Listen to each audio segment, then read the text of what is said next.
What's up, everybody? Welcome back to the Paranormal Rush Hour. I'm your host, Ryan Rush, and tonight I want to talk to you guys about something that's kind of been a mystery for a long time, since 2013, I believe it is.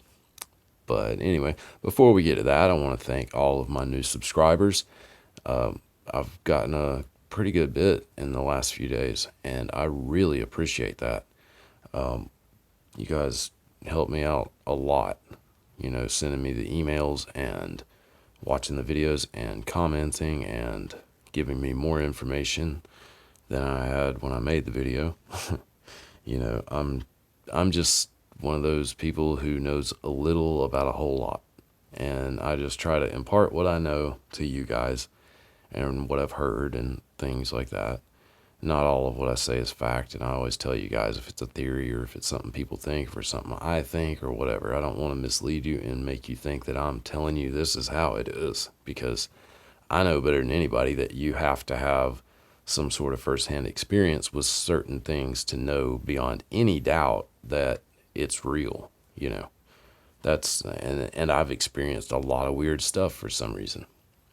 I mean, I've had a lot of weird things happen anyway. I mean, I've I've seen a guy get hit by a car and like thrown like 10 feet up in the air and come landing down on his back and survive. And I saw a plane crash. Like I've seen a lot of weird, crazy stuff that most people don't see. Like just stuff like that, not paranormal stuff, disastrous kind of stuff. And I've been through some myself, but I don't know why. I just experience things, but I've experienced my share of weird stuff too. And this is one of these weird things, in my opinion.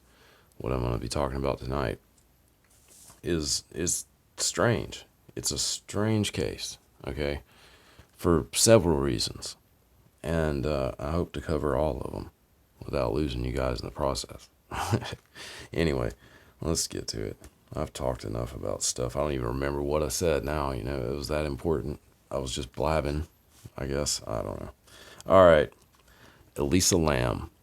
This is a crazy case, okay? It's a girl from Canada. All right. She was like, I think 21, something like that. And she was kind of trying to find herself, I guess, as a lot of early 20s people do.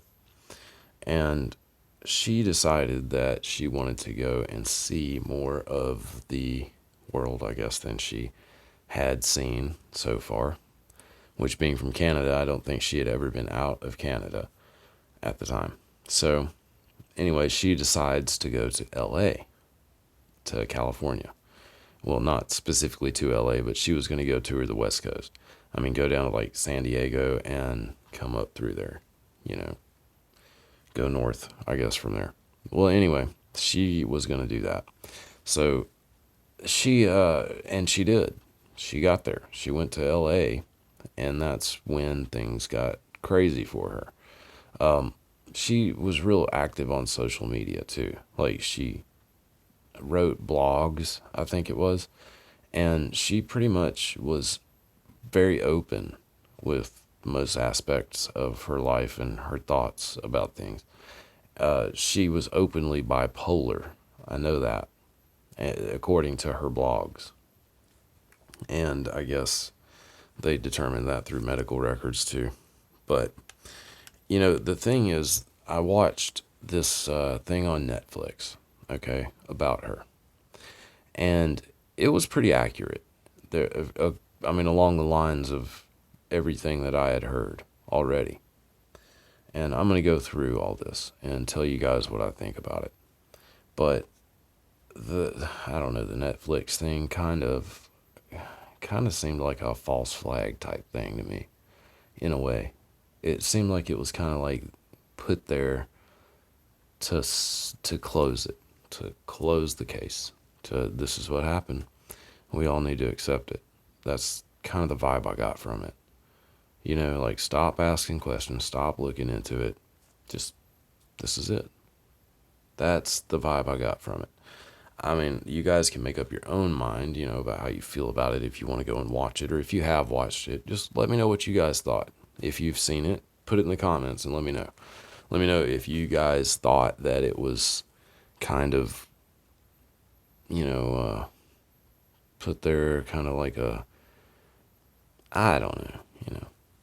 You know what I'm saying, though. I don't want to get too, conspiracy, but, I mean, you really can't help it in this subject but to get on the conspiracy side a little bit, because there is some weird stuff, okay? And you know how I feel about coincidences. I really don't feel like there are any. I think everything happens for a reason, or, it's caused by something, or it's just meant to be that way, I guess. I mean, that's the way I see it. That's my perspective on things. Coincidences seem like they typically don't exist. But there are a lot with this case. And anyway, she stayed at the Cecil Hotel. Okay. The Cecil Hotel has a rich history of unstable tenants. Okay. They they would actually rent out to people. I mean, it's been there since like the 1920s, and it used to be a place. It's got like 700 rooms. It's a massive place, and it used to be a place that was created, I think, for traveling business people and stuff to stay in. And then somewhere along the lines, they had low rates, which drew a different kind of crowd. And eventually, some crazy people started staying there because they could stay there for weeks or however long, days, weeks, whatever, however long they wanted to, and if they couldn't get another place to live, like they didn't have a background check, I mean, or wasn't going to have a good background check, if they were like an ex-con or something like that, they could go over to the Cecil Hotel, or Hotel Cecil, and stay there for as long as they wanted for, a low rate, probably cheaper, way cheaper than an apartment. Anyway, so it was attractive to people who were just looking for a place to go, or needed a place to go, or, couldn't go anywhere else. They could go there and pretty well afford to stay there. And of course, that's going to attract some crazy folks. So anyway, it's also right on Skid Row, which is like a big homeless population in Los Angeles. That area, Skid Row, I mean, it's well known. Everybody knows about it, or should. There was a band named after it. But it's been that way for a long time. And it's right there, okay? Like, right there. In front of the hotel, pretty much. So, you got that going on too.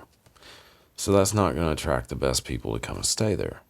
It's going to attract people who don't have a lot of money or need a place to stay, or it's going to appeal to people who can't stay anywhere else. Richard Ramirez stayed there, the Night Stalker, the psycho serial killer that did all kinds of bad stuff to, I think, women mostly. But he was the one that had that pentagram on his hand. It was like, "Hail Satan," walking out of the courtroom. That's how he sounds too. "Hail Satan." He's an idiot. Anyway, yeah, so that's, that dude stayed there too. So, you're not getting good people coming into this place to begin with. So, I mean, but it is going to be attractive, more attractive than a hotel paying like $300 a night somewhere else to a 21-year-old. And I think she was actually sharing a room with other girls. And these other girls end up reporting something, about her, like acting strange and stuff. And, that kind of comes into play too. But anyway, we'll move on from here. So Elisa, she was acting real bizarre, and this is like a well-known fact, that she was acting strange, and she was medicated. Okay, she had medication for her disorder, her bipolar disorder. BPD-1, I think, is what she had. And anyway, and that's like probably the worst there is. But so anyway, she was, she struggled with it. She had her ups and downs and stuff. And bipolar disorder is no joke. Bipolar, borderline personality, and stuff like that, it's no joke. It's bad. I mean, it really affects people. And if they're medicated, typically they're okay. But a lot of bipolar people don't like to stay on their medication for some reason. They tend to think they're okay and they start getting off of it. And, and of course they're going to have, adverse effects. It's not going to be a good thing coming off of antipsychotics or whatever they're on. Probably antidepressants and antipsychotics. I know a lot of them took those. So, I mean, an antipsychotic, it sounds like a crazy medicine, but it's really no different than an antidepressant. It's the same type of thing. That it just has a more, the name has a little bit more of a specter to it than antidepressant. But I just kind of wanted to make that clear. Because I'm not trying to put anybody down if you do take any medications like that. I don't blame you. All right. Anyway, but she was acting extremely bizarre. She was exhibiting some crazy behavior that actually concerned these other girls that she was staying with. And they actually went to the desk or I guess the manager or whomever, and told them, that she was they were kind of worried about staying with this girl.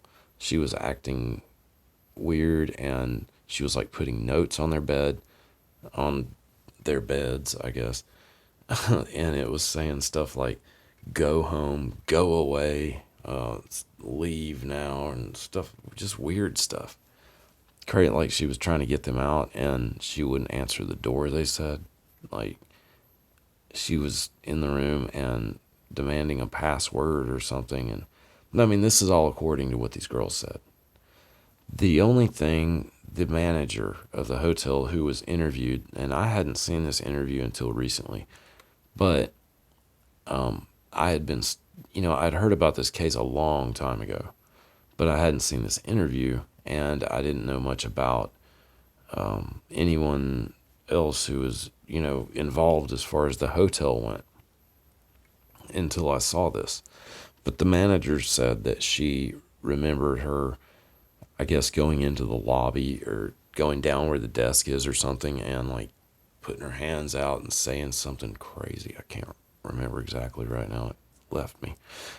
But I don't know. It was something like, I'm crazy, but so is LA or something. I think that's what she said.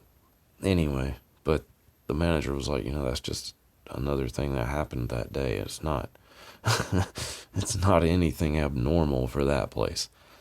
But you've had so many, that's another thing though, this place saying it was abnormal, or that word reminded me of this though. I mean, there's a lot of paranormal stuff that could be going on in this hotel too, because there are so many people who have died there of overdoses and murders and suicides. I mean, unpleasant ways to pass. So you're gonna have, I'm sure, a few lingering around because of that. So that's another thing, that you kind of wonder about. And I know Ghost Adventures actually, I haven't seen the episode, but they supposedly went to the Hotel Cecil to check it out and investigate. I don't know. Sounds kind of intriguing. If I can find it for free one day, I'll watch it, but whatever. Anyway, that it was, I don't know, it's weird. That place is really weird. How it just attracts all this craziness to it. And people who have stayed there will say that, it's like this place that just brings it in. There's something about where it is, maybe the geography of it or something, who knows. But there's something about that place. Well, Anyway, there's a lot of stuff that's happened, is all I'm really saying about it. A lot of murders, though, and I mean, typically when you have that, it's not going to be a good place to be anyway. But moving on, you get Elisa with all these reports of her acting bizarre. Okay, maybe she was. Maybe she was, but why was she? That's the thing.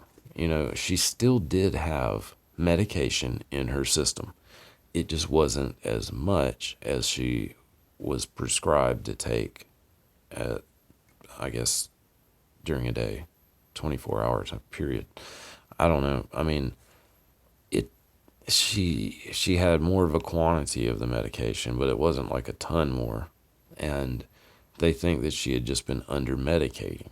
Okay, I don't think she had stopped the medication altogether, though it's not uncommon for someone bipolar to do that. And she has had a history of doing that, so it's quite possible. But anyway, they did, I believe they did. You can fact check me on that, but it won't change the story. But I believe that she did have some medication in her system. It just may not have been as much. So, and I don't think her body could have metabolized that much in that period of time or something like that. So they assumed that she did under medicate at least. But anyway, she has this freaky footage, okay, in the elevator, and everybody knows about this elevator footage. I mean, I'm sure all of you guys have seen it. It's been around for years. And it's crazy though. It really is crazy because she is acting just so bizarre in that elevator. She's over there like getting into the corner like somebody's watching her. She's doing these crazy like hand movements like this and stuff, like she's being controlled almost. And at one point it looks like she's talking to someone, but the whole time the elevator doesn't move. The elevator stays open. Well, the elevator remains open, I think, if you hit the door open button, and she did press that eventually. I think she ended up pressing like all the buttons or something, but it still, I don't think, lined up with the time frame. And they had determined there was 53 seconds of missing footage from that security camera. Okay, there were also places in the footage where you could see it jump. And I had been looking at this for a long time with this security camera footage, because you cannot make out the times, for one thing. You cannot, what else was it I said? I don't know. The time was a weird thing, though. That 53 seconds of missing time, I think, is what I was trying to think of. But when you look at the time down there on the bottom, on the counter, you can't read it. It's illegible. I mean, it's completely blurred. But you can see the pattern in numbers well enough to deduce that there is missing time. And someone has said that there was missing time. Okay, the footage is also slowed down 30 to 35%. Okay, so it's not as fast, which makes the movements look even more strange. But here's the thing, okay, why? And it's obvious that it seems like this footage was tampered with. Okay, why was it tampered with, for one thing? And who tampered with it? All right, the LAPD on that special thing that I watched, or show, whatever it is, I saw they had actually admitted that they had the original footage from that security camera. The LAPD does. Okay, they have that footage. And it sounded like he was kind of alluding to the idea that they tampered with it, like on purpose, to not give out pertinent information, like specific times, and slowed it down to give people a better look at the subject, stuff like that. That's what they said. That's what they were saying. Okay, that was another thing that really, really made me wonder, because they were coming up with reasons for all the discrepancies that were found in the case. They were coming up with reasons, and you know what their reasons were? Human error. That was their reasons for the discrepancies that people had found. Okay? We messed up, guys. That's what they said. And one of these mess ups is a pretty big mess up. Okay? This mess up, if it were true, could have really affected the whole case. But I'll talk about that in a second. Back to the elevator footage. She ends up and the whole time she's peeking out of the elevator and looking, and the whole time, it's just strange, really strange. If you haven't seen it, I'll find a link and I'll put it in the description for you. But it's really bizarre. So she's doing all this, and then she finally walks out and goes to the right. Okay, I guess, I don't remember. Maybe she went left. I can't remember. It's all relative to how that camera was facing. But anyway, it was one of those directions she went. All right. And that was it. From that point on, she ended up on the roof and in one of the water tanks on top of the roof. Okay. It was the far back left one. And if you're looking at it if you're looking at it straight ahead, there's 1, 2, 3, 4. And it was that one she was in. She was right there, and it was right by a roof. So there was also another roof, that looked about like that, that far to it, where she could have possibly been tossed in there. Okay? They can't figure out how she got on the roof for sure to begin with, because the door that goes to the roof has an alarm that notifies the front desk. Okay? The manager, the maintenance personnel, I guess the maintenance manager, and the owners are the only ones that have a key that will, disengage that alarm, that will turn it off. So that alarm never went off that night, because no one ever turned it off. So she had to have exited through the fire escape at the end of the hallway. She was also on the 14th floor. Okay, the Cecil is a 15-floor structure. 15 floors without a 13th. So it has technically 14 floors. She was on floor 14, which would technically be the 13th floor. That's also a strange thing I thought of. So anyway, but that doesn't say anything about what happened. Still, she got out through the fire escape, because that would be the only other feasible way to get out without notifying anyone that you're doing it. All right. She would have had to climbed out, gotten up onto the roof, and then found the water tank and decided that that would be a good place for her to hide. Okay. She jumps in the water tank, and the water tank has a lid, like a manhole type lid. And she had to remove that, jump in, and the lid,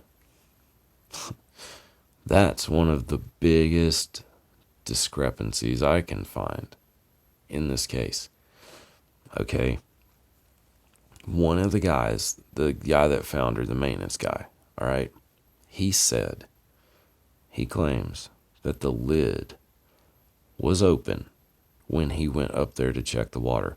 He checked the water. She was gone for 19 days. She was missing before they found her. The way they found her was that some of the tenants were complaining of the water the way it tasted, and it had this funky color to it and stuff. So that he went up there to check the water. And it's not funny, but it's just crazy to me that they never checked it. They never checked the water tank. Any of them. Never looked, never thought about it. So that's another thing. She was there for 19 days. But she was in there floating face up, which is odd for a woman. I believe they are typically found face down. She was face up, and she was naked. She had no clothes on. Okay? That's like actually some of the things that Dave Paulides talks about in the Missing 411, like especially in the urban cases. I don't know about the clothes thing, but I think a lot of them are missing clothes that are found in water.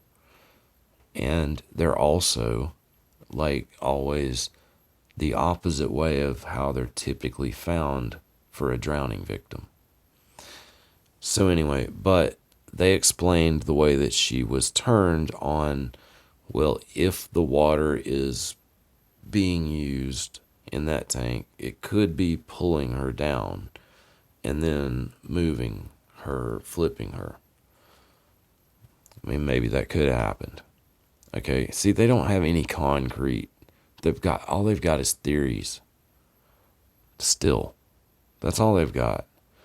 That's what I heard on these series thing that I watched. I mean, that's what I heard was theories, man.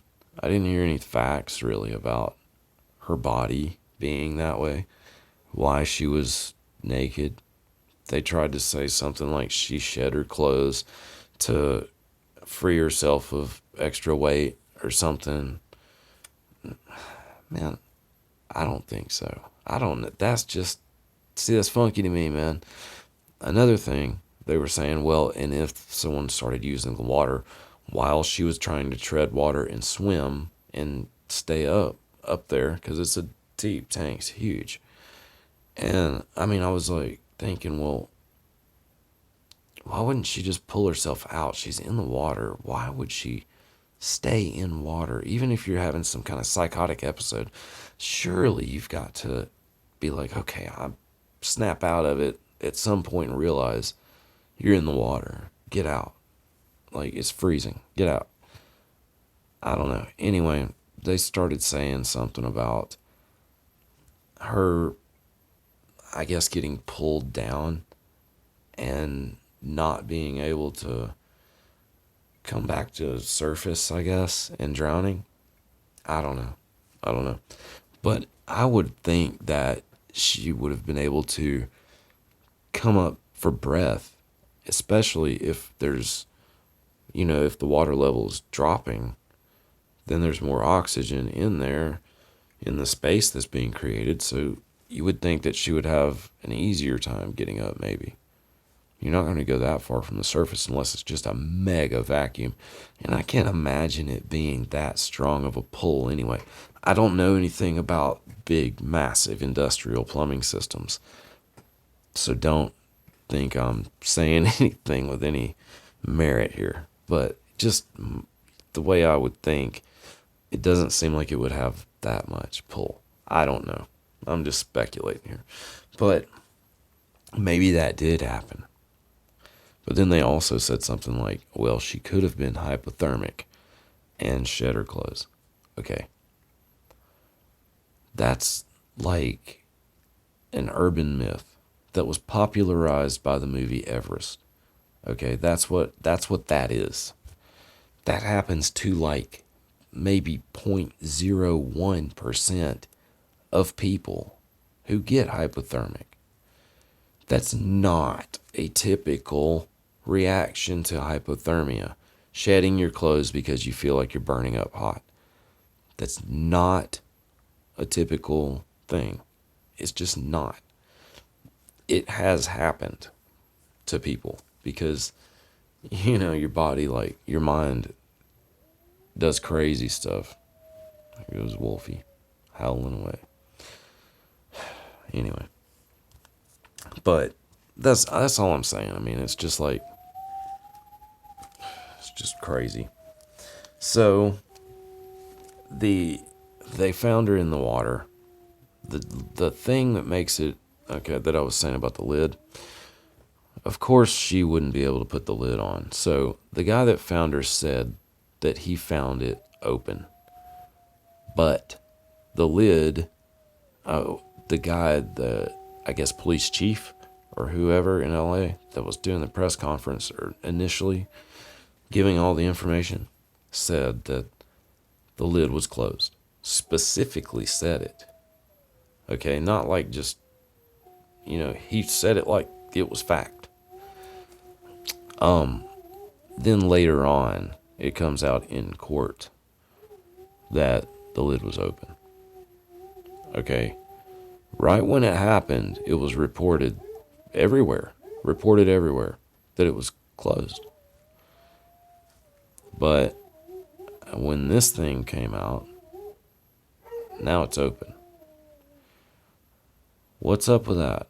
Okay, I don't know what to believe, honestly. I mean, if it's something really worth covering up, man, they could have given that guy that used to be the maintenance guy at the hotel, $1 million to chill out about it. Say this, say that. I'm not saying that's what happened. I'm just saying, hypothetically, wouldn't be hard to, think that up. Man, I don't know, but why would you be trying to cover this up so bad? It's just so bizarre, though. There's still so much I have questions about with it. The coincidences, though, okay. There was a tuberculosis outbreak in Skid Row, like days after, maybe the day after she went missing. Or maybe it was the day after she was found. I can't remember. I think it was after they found her body, like within a couple days. There was a TB outbreak on Skid Row with all these homeless people. Okay. The test that they use to detect TB, I guess, is called the Lam Elisa. And it's spelled exactly like her name, just with the words reversed. That is crazy. Okay, kick my heater.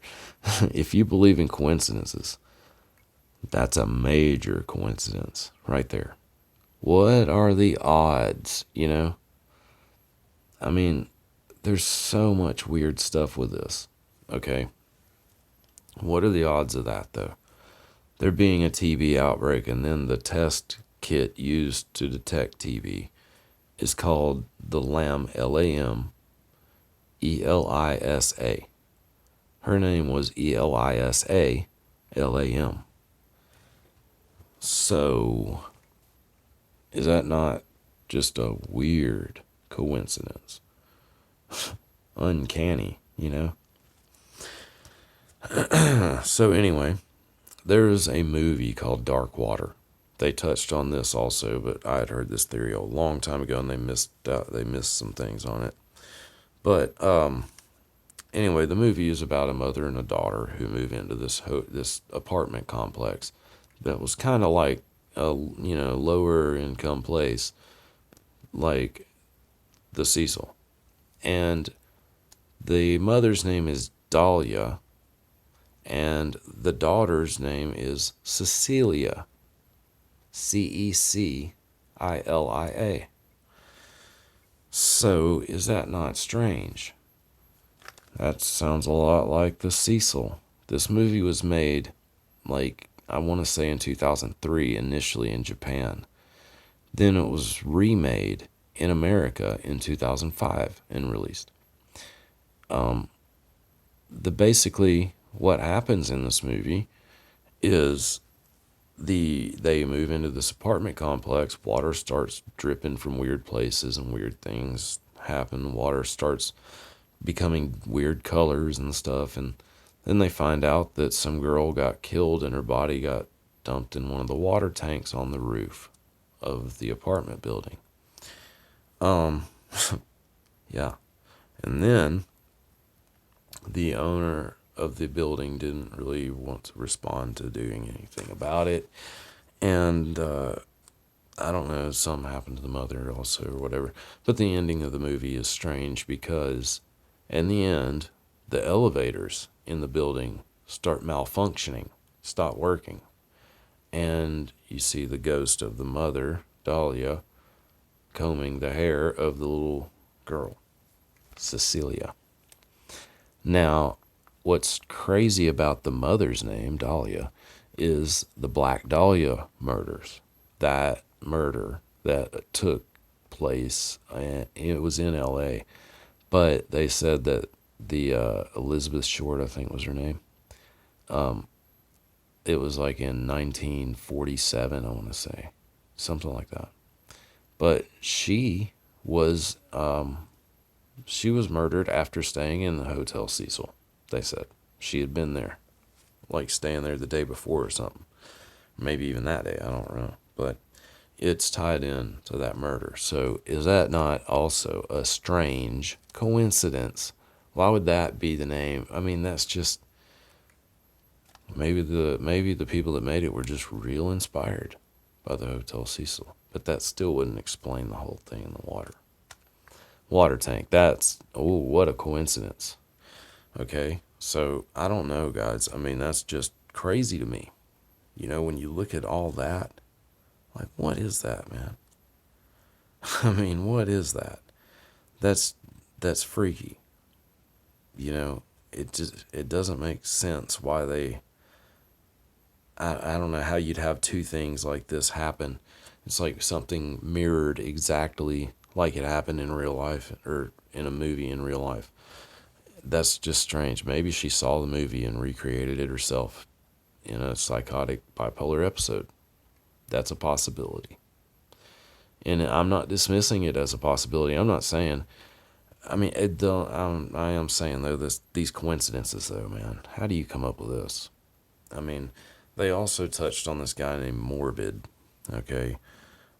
Morbid was a death metal singer, and he had some controversial looking videos and stuff. And these web detective people that were all into this case found a video of his or something where he made it at the Hotel Cecil. He had stayed there a year before she got murdered, or I said got murdered, died. I don't know how it happened. Died. Then they found like songs he had written, music videos that indicated somebody getting killed, like some girl running through a forest from someone and then looked like she got murdered at the end. Then there was a song that he wrote about somebody, it sounded like drowning in the deep blue ocean or something, cold blue ocean or something crazy. And I mean, yeah, they were crazy songs. They weren't cool stuff. I wouldn't be listening to it, but it wasn't, it could have just been misconstrued, and it probably was but he got harassed bad by people, really bad, and it really took a toll on him, you could tell. I mean, he kind of put himself in a position to be that way because of how he looked and the content and stuff he was putting out, but I understand. I mean, if that's what you're inspired by and that's what you want to do, I'm not going to tell you not to. And, he has every right to do it, so I don't know. I mean, but he does look like an easy target for something like that too. However, he was in Mexico at a recording studio at the time she died. So, and he's got contracts at the studio. He was recording an album. He's got contracts, and he has a stamped passport, he says, that put him in Mexico, so there was no possible way he could have done it. And he was innocent. He even released a video saying he was innocent, but, people did not move away from that. They really tormented this guy. I mean, I really don't think he had anything to do with it. Honestly, I don't. So, I mean, what really happened to her? Okay.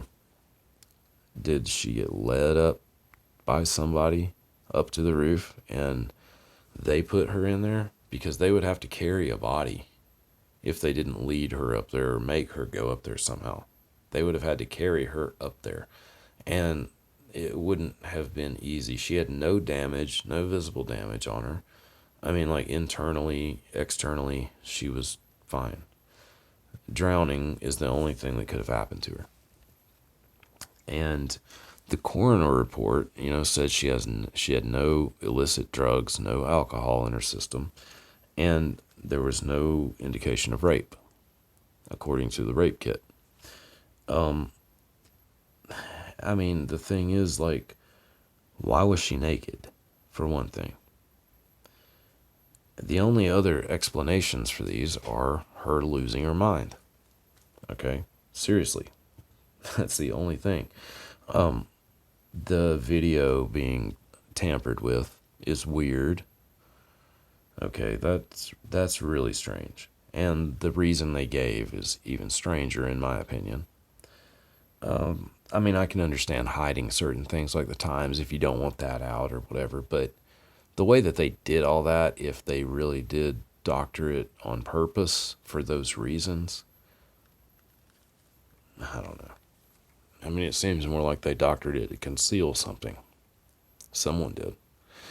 But I don't know for sure, like everything. Anyway, but the mistakes being explained away is nothing but human error, like the breakdown of communication with the lid being off, and the guy and the chief of police or whatever saying it was on. Man, that's not, no. I mean, it just does not seem like that was just a breakdown of communication. How are you going to get that wrong? That's a major aspect of a case. How are you going to just stand there in front of everybody and say, sure-faced, yeah, it was on. Like, just straight up, man. Go watch it. He believed that. I'm sure he was probably there, after everybody had gone over there. I mean, it looked like the pictures of that place, it was nuts. There were so many people up on that roof. He was probably there. So, I don't know, man. I mean, but the autopsy ruling was changed also. That's another thing. It was marked through, and it said error under it with an underline. They initialed it and dated it. Okay, and then they checked the proper one, which changed it from unknown causes to accidental. So that was changed, and you can't hide it. I mean, they didn't even try. They just, marked through it and wrote error, initialed it, and dated it. And the dates didn't look right because it looked like one of them was a 15 and one of them was an 18. So it looked like it happened 3 days apart. Like the first one was unknown causes on the 18th, then the other one was on the 15th. Well, still, I mean, you could go back and date it, if you go back in the future. I mean, from the past, I'm not even going to start with time travel right now. I'm too tired, but still, I'm just saying, it doesn't seem like that was they said it was just human error. Plain and simple, human error. Somebody screwed up, put the wrong thing. We marked through it, and they said if you zoom in, you'll see it's the same day. Well, there's a faint little line now that makes it look like, yeah, it could have been an 8. But I mean, I don't know, man. It just did not make me feel like they have shut this case. Like, this is the way it is. It seemed like this is the way we want you to take it. That's the way it seemed to me when I watched this. And that's the way it's kind of always seemed with this case in general. But no one else can come up with what happened to her. That's the other thing. And, I mean, was it really an accident? Or was it something that happened and they're covering it up? I don't know. The documentary was not, I mean, it was just, it was good. I mean, yeah, it gave information and stuff. It also, though, it left out the names of the daughter and the mother in that movie, that Black Water movie, Dark Water movie. It left out the names, you know, and why did it do that? Why didn't they mention that? Because that's a big coincidence right there. But they didn't mention that in the series that I watched. Why? Did they not want to stir that up or something? I don't know. Man, I don't know. Anyway, I think I've talked about this long enough, guys. I've given you enough to think about with it. So go out there and see what you can make of it, I guess. Anyway, yeah, for real though, let me know what you guys think about it. I mean, it's something I've thought about for a long time. I've wondered about this, like, what in the world happened to that girl? And you know, another thing about that movie, real quick, the girl in that movie, in the first, like, part of the movie and stuff, she's dressed just like Elisa Lam was dressed. Like, the same color, like, jacket and stuff. She had on, like, a red jacket or some kind of color, reddish color. Yeah, it was just as a bizarre coincidence. Another one. The test thing, all that. I mean, tell me what you guys think about all of it. And go check out the documentary if you haven't. I mean, it's pretty interesting, you know. It'll give you some insight, you know, into what happened. And you can see, you know, that go into it thinking, well, maybe it's all real, and then go into it thinking, well, what if these people were all just paid to say this? Just to make it seem like, yeah, we've all given up on it, and we've all accepted that this is what happened, this is the truth, and the best way to, they literally said the best way to honor her memory is to accept the truth of what happened. Maybe it is truth, but maybe it ain't. Anyway, all right, guys, I'll be back with you soon with some Paranormal. I just wanted to get this out before it left my mind completely. So, yep, like always, let me know what you think. And I really appreciate you guys watching, listening, checking me out. And I'll be back with you soon. So until then, take care and stay safe. And I'll see you guys later.